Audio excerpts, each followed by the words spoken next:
Assalamualaikum warahmatullahi wabarakatuh. Yang saya hormati Bapak Pembimbing 1, Bapak Wahyudi Zahar STMT. Yang saya hormati Pembimbing 2, Bapak Muhammad Al Hakim STMT. Yang saya hormati Ketua Penguji Ibu Dr. Leni Marlinda STMT. Yang saya hormati anggota penguji Bapak Aditya Deni Perbawa STMT. Yang saya hormati anggota penguji Bapak Jarod Wiratama STMT. Baik, pada hari ini saya akan melaksanakan seminar hasil dengan judul Evaluasi Kelayakan Jalan Angkut Tambang berdasarkan daya dukung material menggunakan metode CBR dan Atterberg pada tambang batubara PT Inti Bara Nusa 5 Kecamatan Batin 24 Kabupaten Batanghari Provinsi Jambi. Baik, adapun latar belakang dari skripsi saya. Yang pertama adalah faktor sektor industri pertambangan terutama yang menerapkan metode tambang terbuka didominasi dengan berbagai aktivitas penambangan yang dilakukan di atas permukaan tanah.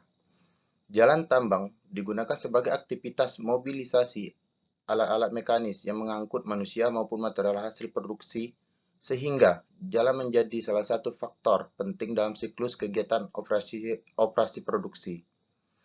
Yang kedua adalah akan dilakukan penelitian tentang layaknya jalan tambang berdasarkan daya dukung material jalan tambang atau hauling dengan uji CBR atau California Bearing Ratio dan Atterberg. Baik, selanjutnya adalah identifikasi dan perumusan masalah. Adapun identifikasi dan perumusan masalah saya, ada beberapa poin. Poin pertama, bagaimana sifat fisik tanah ditinjau dari karakteristik tanah pada lapisan tanah dasar atau subgrade pada jalan tambang menggunakan parameter batas cair, plastis, dan kandungan dari air pada material penyusun jalan tambang berdasarkan klasifikasi menurut ASTO. Yang kedua, bagaimana sifat mekanis dari tanah dasar atau subgrade terhadap untuk mengetahui daya dukung tanah pada jalan tambang menggunakan parameter California Bearing Ratio. Poin ketiga, apa yang mengakibatkan terjadinya runtuhan pada jalan hauling pit to stockpile. Poin keempat, apakah material jalan hauling sesuai dengan beban alat angkut yang akan melewatinya? Selanjutnya, batasan masalah. Yang pertama, penelitian dilakukan di PT Inti Bara Nusa 5. Yang kedua, kajian yang terbek atau daya dukung material hanya dilakukan pada jalan hauling dari pit Inti Bara Nusa 5 menuju jalan utama hauling yang mencakup penentuan nilai batas plastis dan nilai batas cair. Poin yang ketiga, uji yang dilakukan hanya untuk material jalan hauling dengan menggunakan uji CBR atau California Bearing Ratio. Adapun hipotesis dari skripsi saya, yang pertama, dengan adanya evaluasi kelayakan jalan angkut dengan menggunakan uji CBR dan Atterberg yang berada pada lokasi tambang, maka didapatkan nilai daya dukung material jalan hauling. Dan yang kedua, nilai daya dukung material akan dibandingkan dengan berat maksimum alat angkut supaya tidak terjadi penurunan permukaan jalan atau runtuh. Dari perbandingan tersebut, maka dapat diketahui kelayakan dari material jalan hauling dari pit menuju jalan hauling utama pada PT Inti Bara Nusa 5. Adapun tujuan dari skripsi saya, yang pertama, mengetahui sifat fisik material lapisan tanah subgrade menggunakan parameter ukuran butir, batas cair, batas plastis, dan kandungan dari air pada material penyusun jalan tambang. Poin kedua, mengetahui sifat mekanis dari tanah dasar terhadap untuk mengetahui daya dukung tanah pada jalan tambang menggunakan parameter CBR melalui pengujian dinamik penetrometer atau DCP. Poin ketiga, mengetahui kondisi jalan hauling yang dilalui oleh alat angkut. Poin keempat, menentukan tingkat kelayakan jalan tambang berdasarkan daya dukung material penyusun lapisan tanah dasar atau subgrade terhadap beban yang melintasi di atasnya. Adapun dari manfaat penelitian ini adalah untuk mengetahui kelayakan dari material jalan hauling PT Inti Bara Nusa 5 dari pit ke jalan hauling utama agar dapat mempelancarkan aktivitas penambangan dan tidak mengganggu nilai waktu edar atau cycle time yang dapat menyebabkan kerugian bagi pihak perusahaan. Selanjutnya adalah jalan tambang. Berdasarkan Undang-Undang Nomor 38 Tahun 2004 tentang jalan, jalan merupakan prasarana transportasi darat yang meliputi semua bagian jalan, termasuk bangunan perlengkapan yang diperuntukkan bagi lalu lintas, yang berada pada permukaan tanah, di atas dan bawah permukaan tanah atau air, serta di atas permukaan air. Jalan tambang merupakan sebuah sarana yang sangat vital bagi kelancaran kegiatan pertambangan. Menurut Suwandi 2004, jalan dengan bagian yang memiliki medan berat yang terdapat di sepanjang segmen jalan tambang dapat diatasi dengan merubah rancangan konstruksi jalan sebagai bagian upaya dalam meningkatkan nilai manfaat dan keselamatan kerja. Pengkerasan jalan angkut. Pengkerasan jalan angkut merupakan konstruksi jalan yang dilakukan di atas perlapisan tanah dasar atau subgrade yang berfungsi untuk menahan beban lalu lintas. Pengkerasan jalan angkut harus cukup kuat untuk menopang berat kendaraan dan muatan yang melalui jalan tersebut. Tujuan utama dari pengkerasan jalan angkut adalah konstruksi dasar jalan melalui lapisan pondasi untuk mampu menopang beban pada poros roda yang diteruskan sehingga tidak melampaui daya dukung tanah dasar atau subgrade. Sifat tanah. Tanah adalah akumulasi partikel mineral yang tidak mempunyai ikatan atau lemah ikatan antar partikelnya, yang terbentuk karena pelapukan dari batuan. Di antara partikel-partikel tanah terdapat ruang kosong yang disebut pori-pori atau void space yang berisi air dan udara. Menurut Susilo 1989, media pengangkut tanah berupa gaya gravitasi, angin, air, dan gletser. Pada saat berpindah tempat, ukuran dan bentuk partikel-partikel dapat berubah dan terbagi dalam beberapa rentang ukuran. Selanjutnya, ukuran butir. Menurut Hardiatmo 2002, sifat fisik tanah bergantung pada ukuran butirannya. Besarnya butiran dijadikan sebagai dasar untuk memberi nama dan klasifikasi tanah. Oleh karena itu, analisis ukuran butiran tanah adalah penentuan persentase berat batuan pada satu unit saringan dengan ukuran diameter lubang tertentu. Pada bagian kanan terdapat tabel dengan nomor saringan dan diameter lubang atau milimeter. Selanjutnya, untuk mengetahui kualitas tanah sebagai bahan subgrade jalan dapat ditentukan dengan angka indeks kelompok atau grup indeks atau GI yang menentukan kelompok dan subkelompok tanah. Indeks kelompok dapat dihitungkan dengan persamaan seperti di bawah dengan keterangan F sama dengan persentase butiran yang lolos ayakan nomor 200, LL sama dengan batas cair, PI sama dengan indeks plastisitas. Selanjutnya, batas-batas Atterberg. Batas-batas Atterberg diperkenalkan oleh Albert Atterberg dengan tujuan untuk mengklasifikasikan tanah berbutir halus dan menentukan sifat indeks properti tanah.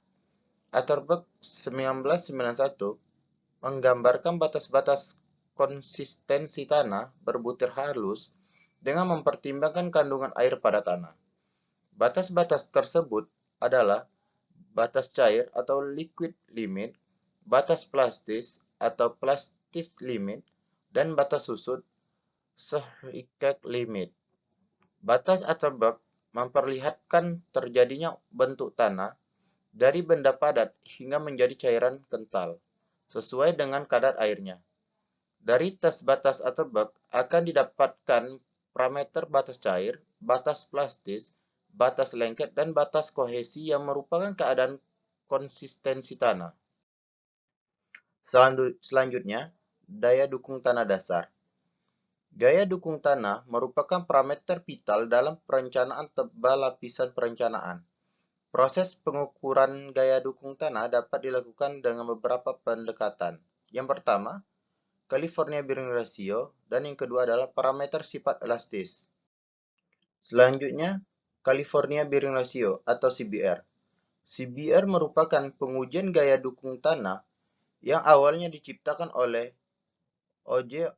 Orter dan dilakukan pengembangan oleh California State Highway Department. Metode ini mengkolaborasikan pembebanan penetrasi di laboratorium dan di lapangan dengan pendekatan empiris untuk menentukan tebal lapisan perkerasan.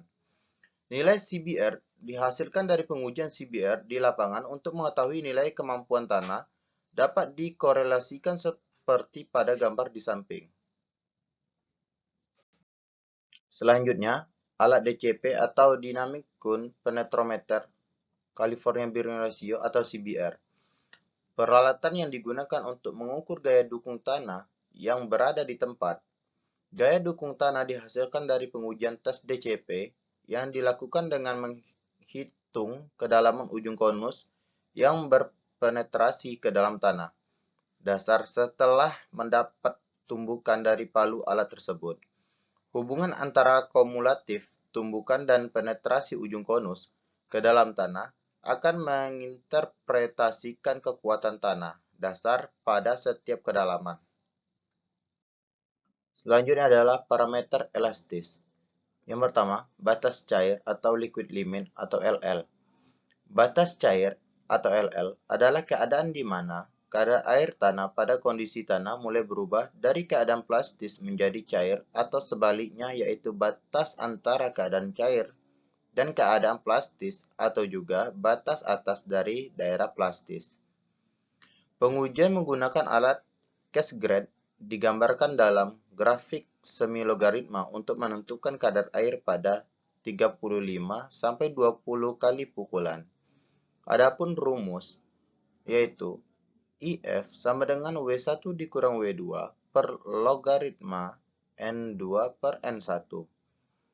Dengan IF, indeks saliran, W1 sama dengan kadar air atau persen, W2 sama dengan kadar air, N1 sama dengan pukulan, N2 sama dengan pukulan. Baik, selanjutnya adalah batas plastis atau plastic limit. Batas plastis atau PL adalah keadaan di mana kadar air pada kedudukan antara daerah plastis dan semi padat, yaitu presentase kadar air di mana tanah dengan diameter silinder 3,2 mm tanah mulai terletak ketika digulung. Selanjutnya, indeks plastisitas atau PI. Selisih antara batas cair dengan batas plastis. Indeks plastisitas menunjukkan sifat keplastisitas suatu tanah.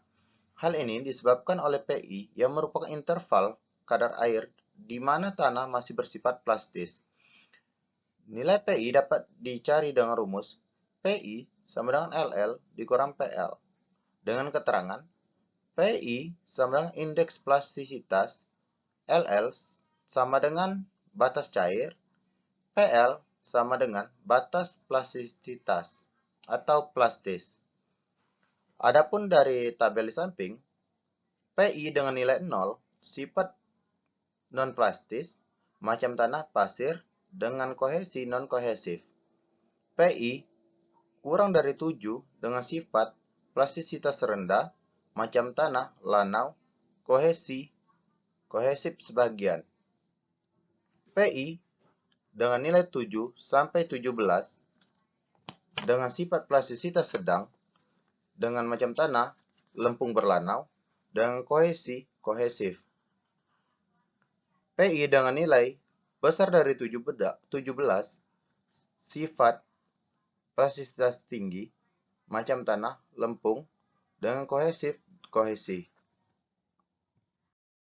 Baik, selanjutnya adalah metode penelitian. Penelitian tugas akhir ini menggunakan metode penelitian deskriptif dengan mendekati kuantitatif. Adapun tahap-tahapnya, yang pertama, tahap persiapan. Dengan tahap persiapan, observasi lapangan dan pengambilan data. Yang kedua adalah studi literatur. Yang ketiga adalah pengolahan sampel di laboratorium. Tahap yang kedua adalah tahap pengumpulan data.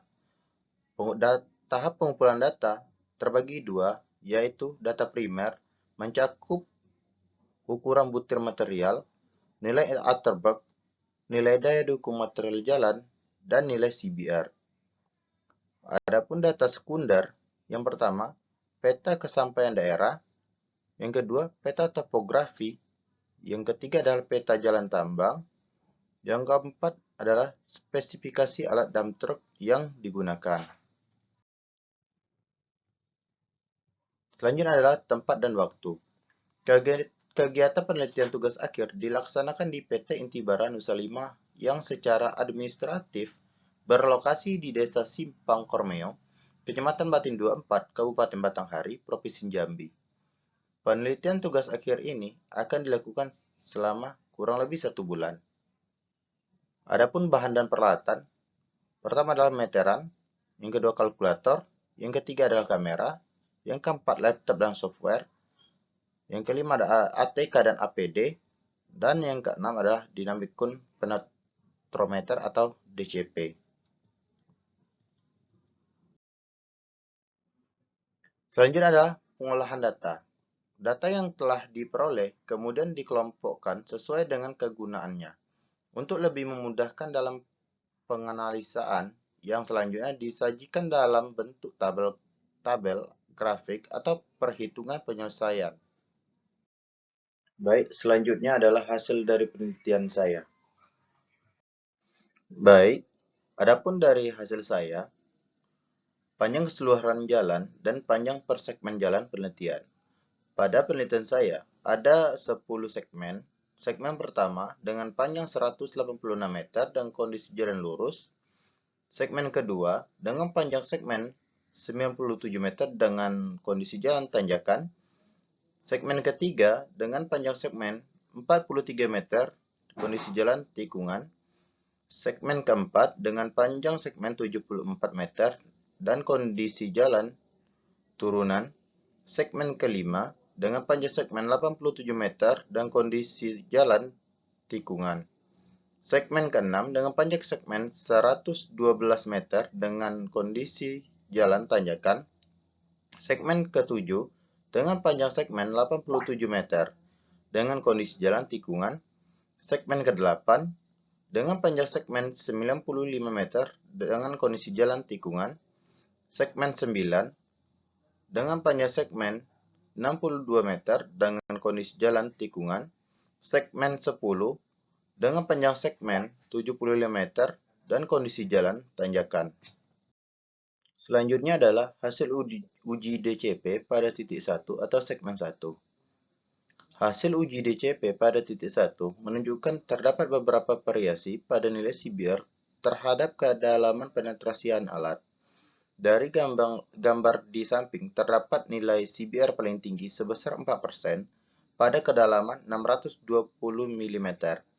Hal ini menunjukkan terdapat beberapa perbedaan material yang dijadikan timbunan jalan angkut merupakan tanah hasil bongkaran sekitar tanpa adanya penelitian.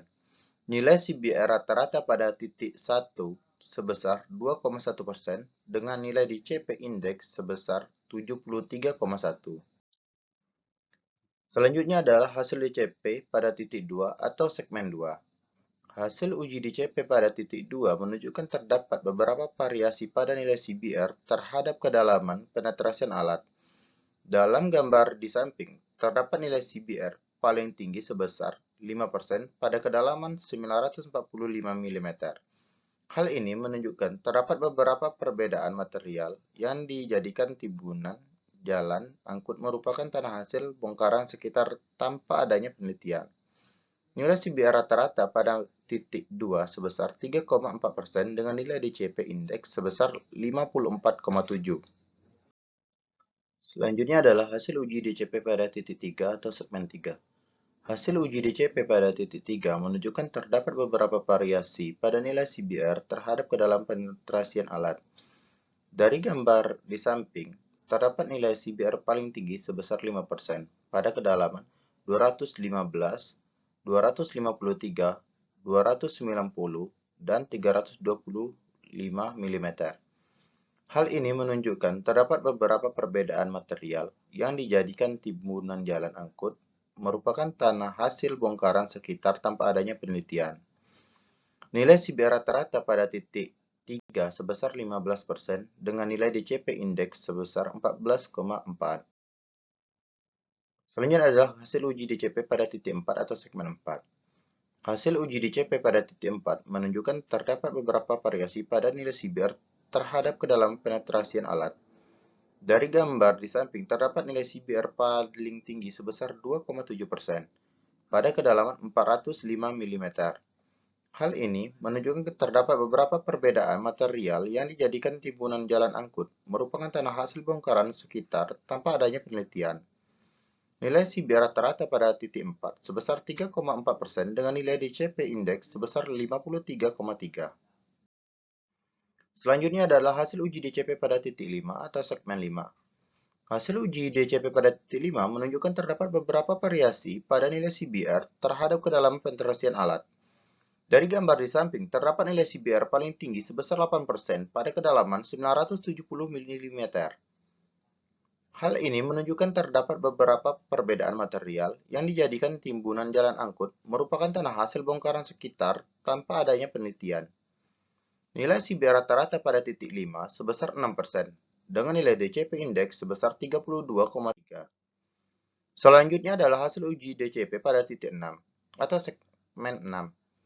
Hasil uji DCP pada titik 6 menunjukkan terdapat beberapa variasi pada nilai CBR terhadap kedalaman penetrasian alat. Dari gambar di samping, terdapat nilai CBR paling tinggi sebesar 2,1% pada kedalaman 243 dan 425 mm. Hal ini menunjukkan terdapat beberapa perbedaan material yang dijadikan timbunan jalan angkut merupakan tanah hasil bongkaran sekitar tanpa adanya penelitian. Nilai CBR rata-rata pada titik 6 sebesar 9% dengan nilai DCP indeks sebesar 22,1. Baik, selanjutnya adalah hasil uji DCP pada titik 7 atau segmen 7. Hasil uji DCP pada titik 7 menunjukkan terdapat beberapa variasi pada nilai CBR terhadap kedalaman penetrasian alat. Dari gambar di samping terdapat nilai CBR paling tinggi sebesar 6% pada kedalaman 983 mm. Hal ini menunjukkan terdapat beberapa perbedaan material yang dijadikan timbunan jalan angkut merupakan tanah hasil bongkaran sekitar tanpa adanya penelitian. Nilai CBR rata-rata pada titik 7 sebesar 3,6% dengan nilai DCP indeks sebesar 51,7. Selanjutnya adalah hasil uji DCP pada titik 8 atau segmen ke-8. Hasil uji DCP pada titik 8 menunjukkan terdapat beberapa variasi pada nilai CBR terhadap kedalaman penetrasian alat. Dari gambar di samping terdapat nilai CBR paling tinggi sebesar 2,3% pada kedalaman 230 dan 565 mm. Hal ini menunjukkan terdapat beberapa perbedaan material yang dijadikan timbunan jalan angkut merupakan tanah hasil bongkaran sekitar tanpa adanya penelitian. Nilai CBR rata-rata pada titik 8 sebesar 4,8% dengan nilai DCP indeks sebesar 39,1.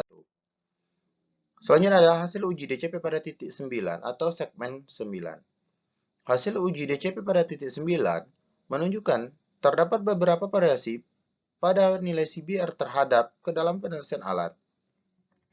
Dari gambar di samping, terdapat nilai CBR paling tinggi sebesar 2,9% pada kedalaman 960 mm. Hal ini menunjukkan terdapat beberapa perbedaan material yang dijadikan timbunan jalan angkut merupakan tanah hasil bongkaran sekitar tanpa adanya penelitian. Nilai CBR rata-rata pada titik 9 sebesar 3,2% dengan nilai DCP indeks sebesar 56,5.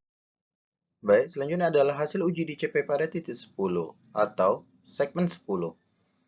Hasil uji DCP pada titik 10 menunjukkan terdapat beberapa variasi pada nilai CBR terhadap kedalaman penetrasian alat.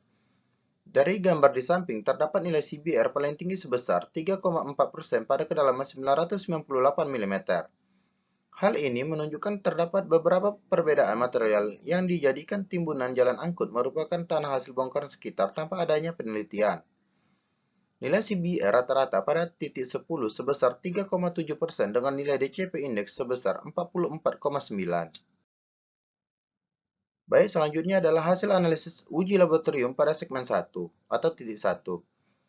Uji atau bak pada titik 1 didapatkan nilai batas cair 73,31 dan indeks plastisitas sebesar 41,94, yang dimana tanah titik 1 termasuk pada klasifikasi tanah kelompok A strip 7 strip 5, dan termasuk tanah dengan bahan pendukung utama berlempung. Berdasarkan hasil grafik, analisis saringan tanah pada titik 1 diperoleh material yang lolos saringan 200 sebesar 95%. Menurut Asto, material pada titik 1 merupakan material yang termasuk berbutir halus. Baik, selanjutnya adalah hasil analisis uji laboratorium pada segmen 2 atau titik 2. Uji atebak pada titik 2 didapatkan nilai batas cair 60,60 dan indeks plastis sebesar 33,17 yang dimana tanah titik 2 termasuk pada klasifikasi tanah kelompok A strip 7 strip 6 dan termasuk tanah dengan bahan pendukung utama berlempung. Berdasarkan hasil grafik analisis saringan tanah pada titik 2 diperoleh material yang lolos saringan 200 sebesar 75%. Menurut Asto, material pada titik 2 merupakan material yang termasuk berbutir halus. Baik, selanjutnya adalah hasil analisis uji laboratorium pada segmen 3 atau titik 3. Uji atebak pada titik 3 didapatkan nilai batas cair dengan 49,49 dan indeks plastisitas sebesar 21,36, yang dimana titik 3 termasuk pada klasifikasi tanah kelompok A strip 7 strip 6 dan termasuk tanah dengan bahan pendukung utama berlempung. Berdasarkan hasil grafik analisis saringan tanah pada titik 3 diperoleh material yang lolos saringan 200 sebesar 88,85%.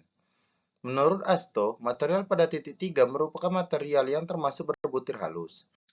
Selanjutnya adalah hasil analisis uji laboratorium pada segmen 4 atau titik 4. Uji atebak pada titik 4 didapatkan nilai batas cair dengan 63,99 dan indeks plastis sebesar 32,02. Yang dimana tanah titik 4 termasuk pada klasifikasi tanah kelompok A strip 7 strip 5 dan termasuk tanah dengan bahan pendukung utama berlempung. Berdasarkan hasil grafik analisis saringan tanah pada titik 4 diperoleh material yang lolos saringan 200 sebesar 96,66%. Menurut Asto, material pada titik 4 merupakan material yang termasuk berbutir halus. Selanjutnya adalah hasil analisis uji laboratorium pada segmen 5 atau titik 5. Uji atebak pada titik 5 didapatkan nilai batas cair 54,93 dan indeks plastis sebesar 25,98 yang dimana tanah titik 5 termasuk pada klasifikasi tanah kelompok A strip 7 strip 6 dan termasuk tanah dengan bahan pendukung utama berlempung. Berdasarkan hasil grafik analisis saringan tanah pada titik 5, diperoleh material yang lolos saringan 200 sebesar 73,57% menurut Asto. Material pada titik 5 merupakan material yang termasuk berbutir halus. Selanjutnya adalah hasil analisis uji laboratorium pada segmen 6 atau titik 6.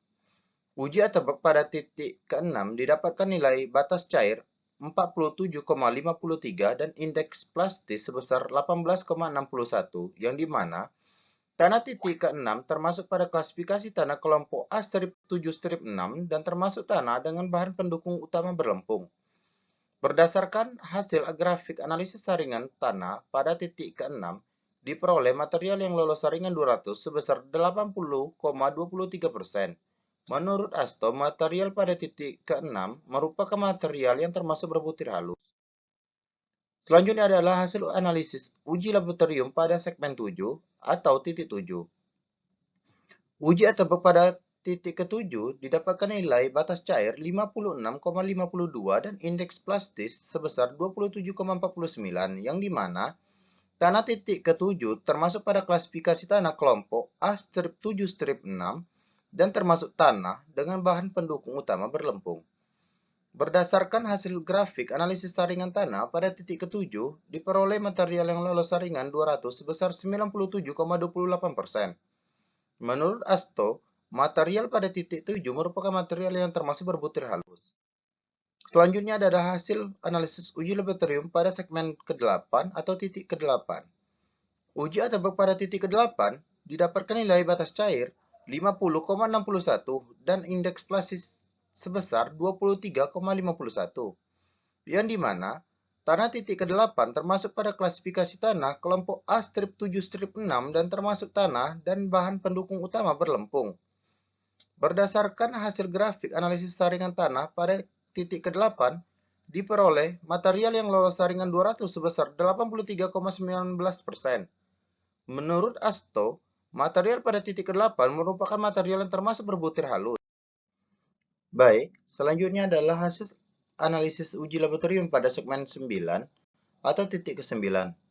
Uji atebak pada titik ke-9 didapatkan nilai batas cair di 55,19 dan indeks plastis sebesar 28,35, yang dimana tanah titik ke-9 termasuk pada klasifikasi tanah kelompok A strip 7 strip 6 dan termasuk tanah dengan bahan pendukung utama berlempung. Berdasarkan hasil grafik analisis saringan tanah pada titik ke-9, diperoleh material yang lolos saringan 200 sebesar 71,90%. Berdasarkan Asto, material pada titik 9 merupakan material yang termasuk berbutir halus. Selanjutnya adalah hasil analisis uji laboratorium pada segmen 10 atau titik ke-10. Uji atebak pada titik ke-10 didapatkan nilai batas cair 53,58 dan indeks plastis sebesar 21,76, yang dimana titik ke-10 termasuk pada klasifikasi tanah kelompok A strip 7 strip 5 dan termasuk tanah dengan bahan pendukung utama berlempung. Berdasarkan hasil grafik analisis saringan tanah pada titik ke-10, diperoleh material yang lolos saringan 200 sebesar 90,43%. Menurut Asto, material pada titik 10 merupakan material yang termasuk berbutir halus. Baik, selanjutnya adalah hasil dari nilai DCP dan analisis uji laboratorium. Hasil yang didapatkan bahwa nilai tertinggi batas cair material dari ke-10 segmen sebesar 73,30% pada segmen 1. Nilai batas cair terendah didapatkan pada segmen 6 sebesar 47,53%. Nilai hasil tertinggi dari plastisitas indeks dari 10 segmen sebesar 33,17% pada segmen 2. Dan nilai plastisitas indeks terendah didapatkan pada segmen 6 sebesar 18,61%. Hasil dari pengujian DCP didapatkan nilai CBR yang berbeda-beda, yaitu antara 15% hingga 2,4%. Dari 10 titik CBR yang didapatkan, nilai tertinggi terdapat pada segmen 3 dengan nilai CBR 15% dan nilai CBR terendah terdapat pada segmen 1 dengan nilai 2,4%. Dari hasil yang didapatkan, lalu dikorelasikan dengan tahanan konus, maka didapatkan nilai CBR 15% sebesar 30 kg per cm kubik dan nilai CBR 2,4% dari korelasi tahanan konus terhadap penetrasi sebesar 4,8 kg per cm kubik. Baik, hanya itu presentasi dari saya. Saya ucapkan terima kasih. Wassalamualaikum warahmatullahi wabarakatuh.